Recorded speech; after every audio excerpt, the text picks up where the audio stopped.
so much, Sherelle, for this opportunity. Global caregiver speaker. I'm so honored to be here. Thank you to all my colleagues who went before me and who's to come after me. Such a pleasure being here on this Resurrection Weekend. So, as you said, I have spent over 3 decades as a healthcare professional. Currently, I'm a case manager. I've witnessed firsthand the mental and physical demands that professional caregivers often face.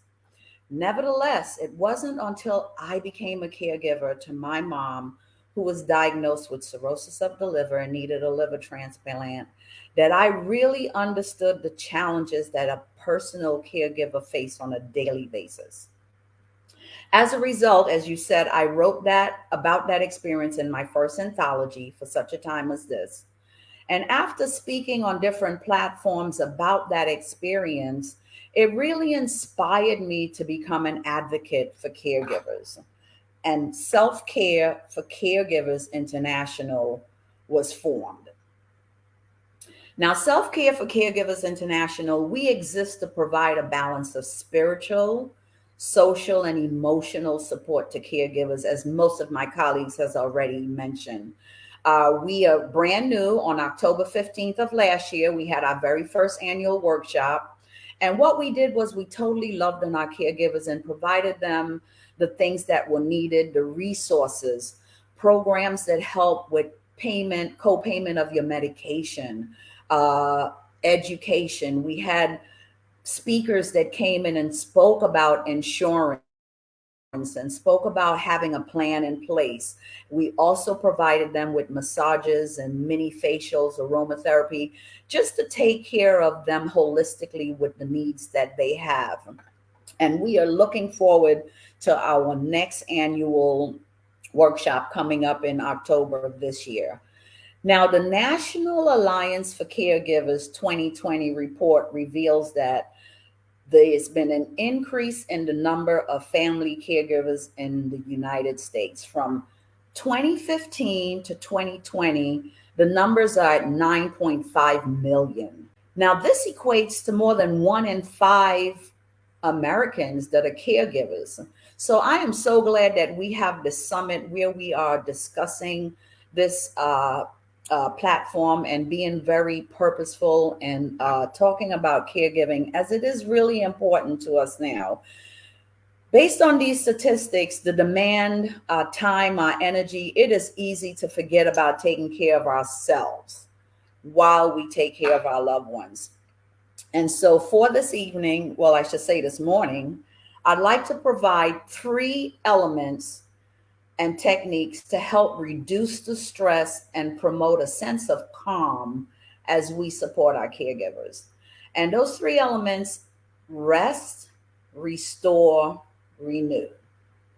Now, as we know, rest is very essential. It provides better mental health. It increases concentration and memory. We must establish regular sleep routines, as discussed before.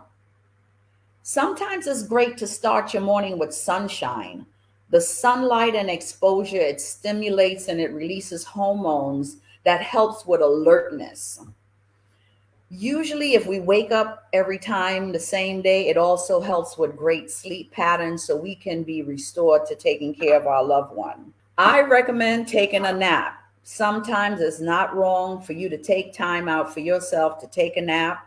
Just make sure it's under 90 minutes to keep our biological clock in check. And lastly, unwinding. Take a warm bath or shower. The warm water helps reduce your muscles, tension. It lowers stress levels and it increases your circulation.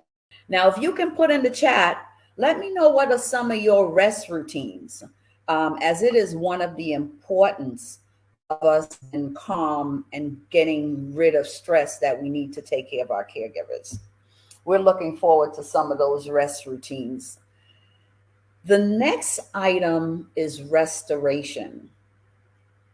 Restoration is defined as the act of returning something to its former condition, making something new again. Now, one of my favorites is journaling. I believe it's a great technique to help assist with balancing in your life. And it could be simple, just grabbing a pen and writing down what comes to mind. Two particular techniques that I like to touch on today is the gratitude journal. Take a couple times a week and just jot down things that you're grateful for. Practicing gratitude has numerous health benefits. It improves your quality of life. There's also a worry journal.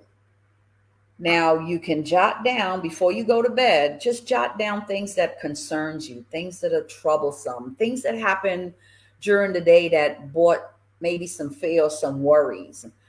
By doing this, it helps reduce the anxiety, which will help with your rest. So then, therefore, when you rest, you've already released the things that went on for today. So you can have a great time resting to get up in the morning, to go on to your activities and take care of your family member. Now, lastly, let's talk about renewal. Renewal is about refreshing our minds, our bodies, and our spirit, engaging in activities that revitalize us. Some techniques I'd like to mention is learning a new skill, taking a workshop. How about engaging in hobbies that you used to do? Get back to the things that you loved doing when you were a kid, things that bring about fun. There's nothing wrong with taking out time to have fun. Look at a funny movie. That's one of my favorites. I love laughing. But that'll help refill our souls, revitalize us, give us refresh. And as most of the speakers have already mentioned, community is so important. Surround ourselves with people that keep us uplifted, people that provides us support. That also helps to revitalize us, help us to reset. And lastly, one of my favorites, schedule a massage or a spa day. Aromatherapy is also good. The benefits of massage therapy gives you the power to accomplish a lot of good for your physical and your mental being. Now, just to let you know that there's no one size to this rest, restore, renew. It's different for everyone. But I implore you to just take some time out of your day just to do one. You'd be surprised on what 10 minutes will do to you in helping you go back and be a caregiver to your loved one. It'll help rebuild your reserves. By focusing on these three elements, rest, restore, renew, it'll help us to prioritize our well-being. It'll create a healthy balance in our lives. Remember, as a lot of my colleagues have already said, self-care is not selfish.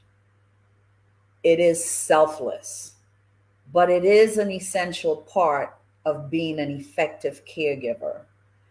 By doing so, you will be well on your way to a healthier, happier, prosperous, purposeful life. Now, please connect with us. We're at Self-Care for Caregivers International.com, and that is self-care, the number 4, caregivers, INTL.com. We have our journal that is on our website. It is also on Amazon.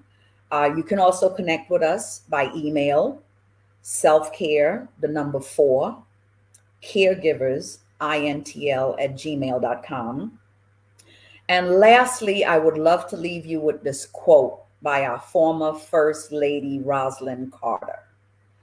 There are 4 types of people in the world: those who have been caregivers, those who are caregivers, those who will be caregivers, and those who will need a caregiver. I thank you so much for your time. I thank you so much for listening to me. Remember, rest, restore, renew, so we can be revised, reset to be able to take care of our loved ones. Thank you so much, Sherelle.